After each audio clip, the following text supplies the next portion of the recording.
ভারতের পশ্চিমবঙ্গে বিধানসভা নির্বাচনে বিজেপি বিজয়ী হবার পর মুসলমানদের উপর চলছে ভয়াবহ তাণ্ডবলীলা। এই প্রেক্ষিতে বাংলাদেশের সোশ্যাল মিডিয়ায় অনেকে বলছেন, ধর্মের ভিত্তিতে দেশ ভাগ না হলে আজ ভয়াবহ নিপীড়নের মুখোমুখি হতে হতো কোটি কোটি মুসলমানদের। মোহাম্মদ আলী জিন্নাহ পাকিস্তান ও বাংলাদেশের মুসলমানদেরকে সেই নিপীড়ন থেকে বাঁচিয়েছেন। 1947 সালে ধর্মের ভিত্তিতে দেশ ভাগের জন্য মোহাম্মদ আলী জিন্নাহকে ধন্যবাদ দেওয়ার বিষয়টি মূলত পাকিস্তান রাষ্ট্রের সমর্থক, দ্বিজাতি তত্ত্বের বিশ্বাসী এবং তৎকালীন পরিস্থিতিতে মুসলমানদের জন্য আলাদা আবাসভূমির প্রয়োজনীয়তা অনুভবকারীদের দৃষ্টিভঙ্গি থেকে আসে। জিন্নাহকে ধন্যবাদ জানানো বা তাঁর প্রশংসা করার প্রধান কারণগুলো হলো মুসলিমদের জন্য আলাদা রাষ্ট্র।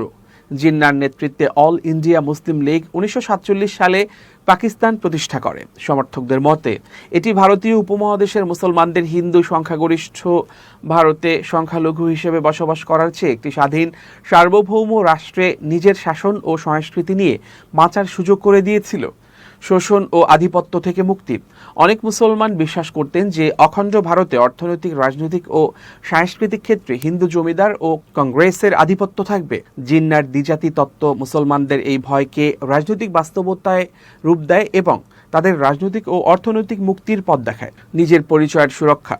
সমর্থকরা মনে করেন জিন্নাহ অনুধাবন করেছিলেন যে হিন্দু ও মুসলমানদের বিশ্বাস, সংস্কৃতি ও জীবনধারা সম্পূর্ণ ভিন্ন, যা একসাথে থাকা প্রায় অসম্ভব। এই ভিন্নতা রক্ষা করতে একটি পৃথক রাষ্ট্র অপরিহার্য ছিল। নেতৃত্ব ও দৃঢ়তা। জিন্নাহর অদম্য ইচ্ছাশক্তি, আইনি দক্ষতা ও মুসলিম লীগের দৃঢ় অবস্থান ছাড়া পাকিস্তান প্রতিষ্ঠা সম্ভব হতো না বলে অনেক পাকিস্তান সমর্থক মনে করেন। তিনি কংগ্রেস এবং ব্রিটিশদের সাথে কঠিন দর কষাকষির মাধ্যমে এই দাবি আদায় করেছিলেন। আশা ও আত্মবিশ্বাস।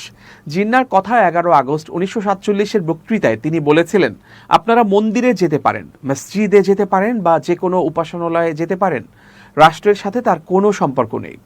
যদিও এই দৃষ্টিভঙ্গি নিয়ে বিতর্ক আছে, তবু এটি একটি ধর্মনিরপেক্ষ বা উদার রাষ্ট্র হিসেবে পাকিস্তান প্রতিষ্ঠার স্বপ্ন দেখিয়েছিল।